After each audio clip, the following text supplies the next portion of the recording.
Bienvenidos y bienvenidas a Primero Médicos. Ante todo, agradecer la gran acogida que ha tenido esta primera entrega del podcast sanitario generado en ICOMEM. Recordad que para nosotros lo más importante es seguir dando voz a los problemas que afectan a la profesión y, sobre todo, seguir luchando por la defensa de los médicos. El pasado 14 de marzo, en esta sede, en el Colegio de Médicos de Madrid, tuvo lugar una reunión de trabajo en el que fueron invitados los jefes de servicio, directores médicos, presidentes de las sociedades científico-médicas y, por supuesto, el Comité del Profesionalismo de ICOMEM. Pudieron obtener una hoja de ruta que aboga por encontrar la solución, como dijeron, menos mala para intentar atajar el problema de la temporalidad e intentar evitar la ruptura de equipos. Y se logró. Además, estuvo presente una representación de la Administración con el director de Recursos Humanos, que además confirmó y afirmó que intentaría defender esta hoja de ruta que iba a salir de esta reunión de trabajo. 4 puntos principales que os animo que leáis en las redes sociales o en la página web de ICOMEM. Pero además, en esta reunión surgieron muchos problemas que afectaban al estatuto médico. Un estatuto que desde hace tiempo ya existe la necesidad de que acabe con la precariedad y las particularidades que tiene esta profesión. Para abordar precisamente este tema, el Estatuto Médico, hemos invitado al estudio de hoy en ICOMEM a Javier Lola, presidente del Comité del Profesionalismo de ICOMEM, y a Luis Aguilar, adjunto de Urología en el Hospital 12 de Octubre y vicepresidente de Médicos Unidos por sus Derechos. Bienvenidos, ante todo. Muchas gracias. ¿Qué tal? Queríamos avanzar sobre todo porque en esta reunión sí que es verdad que en varias ocasiones, Javier, se habló y se mencionó este Estatuto Médico en el que el Comité del Profesionalismo está trabajando mucho y, por supuesto, MUD desde hace muchísimo tiempo. Y sí que me gustaría que hiciésemos un repaso de qué puntos principales se pusieron sobre el tapete en esta reunión. Bien. En primer lugar, decir que el tema del Estatuto Médico lleva muchísimo tiempo en la necesidad de afrontarlo. Como conoces muy bien, en un documento que hizo el Comité de Profesionalismo Médico sobre el perfil del médico en la España del siglo XXI, se tocaron varios puntos que tendrían que abordar en este Estatuto Médico. El primero es cambiar la relación que tiene la Administración con los médicos de una relación de control por otra de colaboración. Y este aspecto es muy importante porque la posición que en la actualidad tienen los médicos dentro de los servicios sanitarios públicos, también en parte en los privados, es ser un peón que se controla desde la gestión, cuando los servicios sanitarios son servicios que prestan conocimiento científico médico. Entonces, ese era el primer punto, el cambiar esa relación y después elaborar una regulación básica que se fundamentara sobre las competencias profesionales y la creación de equipos asistenciales integrados.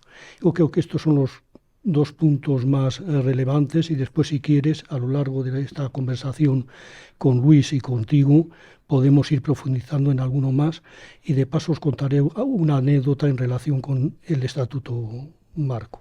Me dejo aquí la anécdota, que no se nos olvide, Luis, recordárselo. Es importante lo que está diciendo de los principales puntos que se pueden abordar o que se necesitan, pero además es que es una profesión que requiere, o que la gente, de verdad, hay veces que no se ve necesario ese estatuto propio, pero que sin embargo es una profesión con muchas diferencias, muchas particularidades que sí que necesitan ser abordadas, pero que parece que el Ministerio de Sanidad no termina de aprobarlo, en ningún momento termina de ver la necesidad de este estatuto propio para este sector.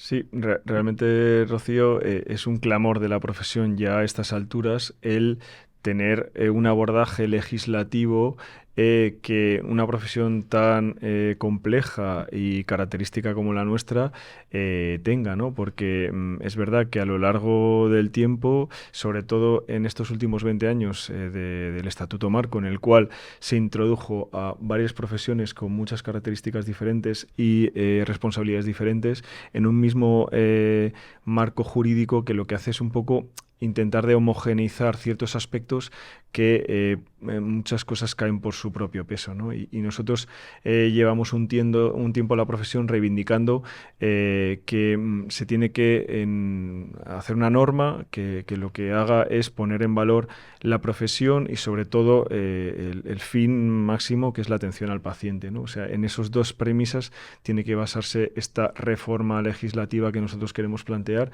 de que pueda abordar pues todos los aspectos de la profesión, ¿no? Desde varios ámbitos. Y como muy bien decía Javier, pues la relación que tenemos con la administración tiene que cambiar, tiene que verse desde otro prisma, porque el profesional médico debe de preservar esa independencia a la hora de poder ejercer, para que se contemple una mejor atención al paciente. Vaya.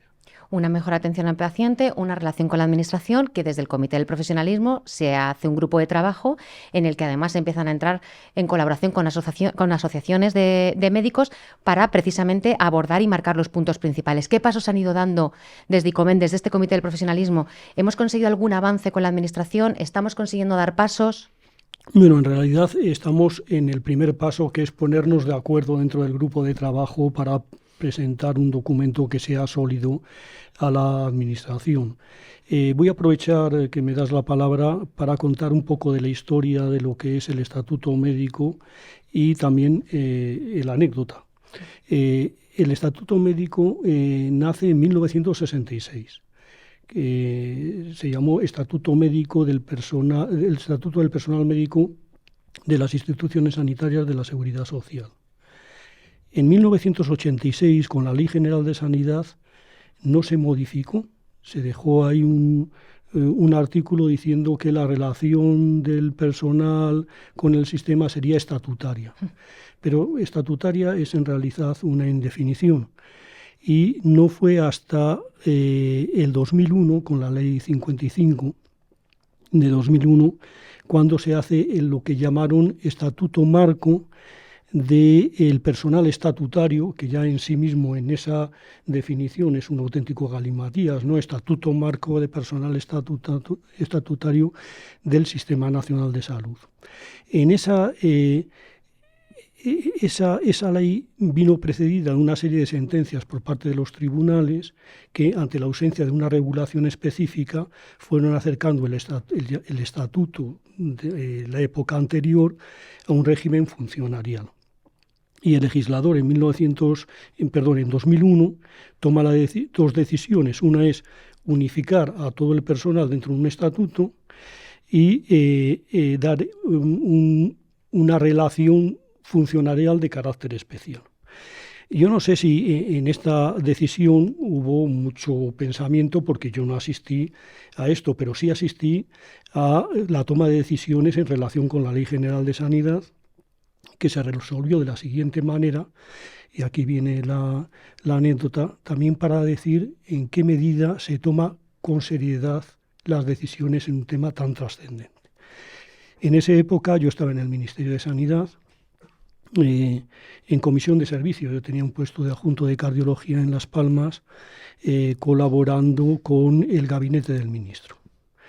Y el responsable del gabinete del ministro era el que estaba componiendo la ley, hablando con los distintos interlocutores, y recibimos la orden del ministro de ir al Parlamento a entrevistarnos con los entonces miembros del Partido Socialista que provenían de la UGT. Fuimos en relación con esto, de las relaciones del personal. Y fuimos allí, nos entrevistamos con dos de ellos y dijeron: los compañeros de UGT han decidido que sea estatutario. Punto. Eso fue toda la forma de toma de decisiones de un aspecto tan importante. Bueno, nosotros esperamos que ahora, presentando un documento sólido, podamos razonar delante de la Administración la necesidad de un estatuto específico. Después comentaremos esas especificidades porque son muy importantes para el personal médico. Pero creemos que es preciso un debate profundo para regular esa relación tan importante de uno de los núcleos, de los agentes principales de la sanidad, que son los médicos. El otro son los pacientes. pero los médicos es un agente esencial. ¿Por qué crees, Luis, el punto de vista que ha dado Javier ha sido sin duda esclarecedor, pero ¿por qué crees que esto sigue así? ¿Por qué crees o qué percepción tenéis desde MUD en toda esta lucha que es lo que parece que nunca se consiguen dar avances o por lo menos nunca ven la importancia de este estatuto médico, cuando es uno de los núcleos principales y además hemos vivido una pandemia, hemos vivido situaciones que de verdad han puesto en jaque a la sociedad y donde la medicina y el médico han sido fundamentales para poder salir adelante y siguen sin ver la necesidad de un estatuto médico? Mira, este problema es un problema bastante gordo y que la solución no es fácil y requiere un consenso amplísimo en la profesión y fuera de ella. Entonces esto es como todo. Cuando entra la administración que entra, cuando hay un problema gordo, todo el mundo quiere pasar por ahí sin que tener que llevarse los grandes problemas a la espalda. Entonces, abordar un tema como esto requiere muchísimo trabajo, muchísima entrega y capacidad de consenso con los diferentes actores que están implicados. Entonces, yo creo que al final vivimos en varios aspectos, pues administraciones que escurren el bulto en los temas importantes porque no son temas sencillos. Al hilo de lo que comentaba Javier, esto aparte de mucha voluntad política para hacerlo efectivo, se necesita un consenso muy amplio en la profesión. Eso es lo que te iba a preguntar ahora. Claro, tenemos que estar de acuerdo en unos mínimos y a partir de ahí trabajar, ¿no? Porque lo que se plantea es en ciertos aspectos cambios de mucha trascendencia, ¿no? Pues lo que decíamos de la relación del médico con la administración, de ámbitos específicos en el puesto de trabajo, vista a futuro de la profesión y de las competencias, etc. Queremos, ya que se abre la capacidad de poder modificar una norma importante de nuestra profesión, pues ser capaces de poder describir y prever con la mayor precisión todo lo posible para que no haga falta ir cambiando una norma a cada poco tiempo. Claro. Y sobre todo que no cambie independientemente de quién esté en el gobierno en ese momento. Bueno, y además lo que has dicho, que llegar a un consenso, al final son muchas particularidades, los médicos tenéis especialidades muy diferentes, que tienen problemáticas diferentes y es complejo, pero sin embargo hay una serie de especificidades que sí que a lo mejor, Javier, son las más concretas, las que pueden ir un poco o se pueden abordar y que puedan afectar un poco a todos los médicos, que sí que llegan a un consenso que por lo menos aboguen por ir dando pasos hacia adelante. Efectivamente. Lo primero que hay que señalar, o una de las cosas que hay que señalar, es que el posicionamiento que tiene el Comité de Profesionalismo y el Grupo de Trabajo no es de tener un estatuto específico del personal médico, de los médicos.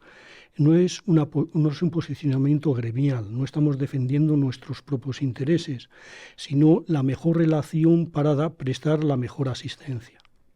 Lo tengo aquí apuntado porque son varios los argumentos para defender un estatuto médico, algunos elementos que nos parecen esenciales, ¿no? En primer lugar, como hemos dicho antes, las organizaciones sanitarias son organizaciones de conocimiento.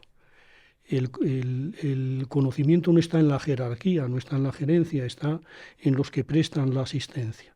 Y estas son unas organizaciones muy especiales dentro de el paradigma de organizaciones. Un teórico de esto, que era Mitchell, las llamaba organizaciones de conocimiento. Una frase que mucho más reciente, que se acomoda muy bien, se atribuye a Stephen Jobs, que decía: nosotros no contratamos a personas inteligentes para decirles lo que tienen que hacer, sino para que nos digan lo que tenemos que hacer. Bueno, pues esa relación tiene que cambiar. Ahora los médicos nos dicen lo que tenemos que hacer. En lugar de personas que están preparadas con 6 años de carrera, 4 o 5 de residencia, etcétera, que tienen un conocimiento profundo sobre lo que es lo mejor para sus pacientes, decir, o por lo menos participar en decir lo que tienen que hacer. En segundo lugar, la incorporación de los médicos a las instituciones y toda la gestión de ellos deberían estar basados en las competencias profesionales. Y esto en el actual marco no existe. Claro, no lo contempla. Competencias de carácter administrativo. En tercer lugar, la actividad del médico no se enmarca solamente en las leyes, que también, sino que por las características de nuestra profesión nos hemos dotado de un código deontológico que pone en primer lugar el bienestar del paciente. Y también eso forma parte de nuestras leyes, de nuestra forma de hacer. Y eso se debe contemplar en el estatuto, y por eso es necesario un estatuto médico separado del resto de las profesiones. Aspectos organizativos y de gestión forman parte de la evidencia científica para la prestación de la mejor asistencia. Es decir, hay aspectos organizativos y de gestión que tienen una asociación con los resultados en salud. Por lo tanto, la negociación o las relaciones con la administración tienen que incorporar esos aspectos. Y por último, para no ser muy pensado y exhaustivo, un aspecto esencial es el mantenimiento de equipos asistenciales integrados. Luis es urólogo, yo era cardiólogo hace mucho tiempo que me dedico a aspectos de administración y de gestión, pero un urólogo no es intercambiable con otro urólogo, puede tener competencias completamente distintas, habilidades distintas e incluso actitudes diferentes.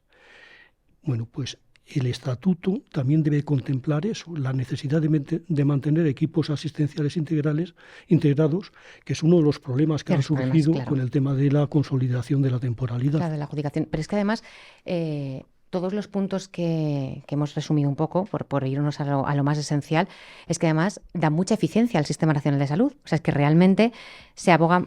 Yo creo que es muy importante destacar lo que ha dicho, ¿no, Luis? Que no es un tema gremial, sino que al final se está viendo por hacer eficiente un Sistema Nacional de Salud que no contempla también las necesidades que tienen los médicos cara a los pacientes y a estos equipos asistenciales. ¿Cuáles son los siguientes objetivos o cómo lo tenéis marcado un poco en MUD? ¿Qué pasos queréis dar y qué esperáis de este grupo de trabajo del Comité del Profesionalismo de ICOMEM? Bueno, el grupo de trabajo es un paso más avanzando en la consecución del Estatuto del Médico, pero como antes reiteraba, hace falta un gran consenso. Y ese gran consenso es cuando tengamos un documento de mínimos, exponerlo a los diferentes ámbitos de nuestra profesión, sociedades científicas, diferentes colegios oficiales de médicos, diferentes asociaciones, para que se vayan sumando, apoyando a este documento que tengamos básico para la creación del Estatuto del Médico. Y una vez tengamos ese apoyo y ese consenso, poder ya presentarnos con más fuerza frente a la Administración, reclamar una norma que cumpla un poco las expectativas y necesidades que le estamos planteando en el siglo XXI a nuestros legisladores, ¿no? Javier, es muy arriesgado, pero ¿cuándo podremos tener un documento? ¿Crees que desde este ICOMEM, desde esta Junta Directiva, se ha aportado mucha fuerza a intentar dar más pasos generando este comité? Nos gustaría un poco ver tu visión del punto actual y hacia dónde vamos, y tiempos. Vamos a ver, tiempos, yo creo que nos tenemos que marcar un deadline de antes del 30 de junio, ¿no? Porque a partir del 30 de junio pues ya empiezan las vacaciones, etcétera. Por lo tanto, debemos tener ese objetivo, que lo acabamos de marcar ahora, Luis. Pero me encanta, me encanta. Yo creo que, ante los micrófonos, que eso es un compromiso. Y después decirlo que una cosa que he reiterado en muchas ocasiones, y es que la directiva del Colegio de Médicos de Madrid nos ha dado absoluta libertad para plantear las cosas que nos parezcan oportunas. El grupo de trabajo, que es un grupo dependiente del Comité de Profesionalismo, está formado por profesionales, la mayor parte jóvenes como Luis, pero con mucha experiencia, que provienen de distintas asociaciones y que ya han hecho un trabajo previo, como la asociación que representa Luis. Entonces, pensamos que sentando estos principios básicos y a partir de esos principios desarrollándolo, podemos tener un documento para debatir o para consensuar con otros elementos de la profesión médica el 30 de junio.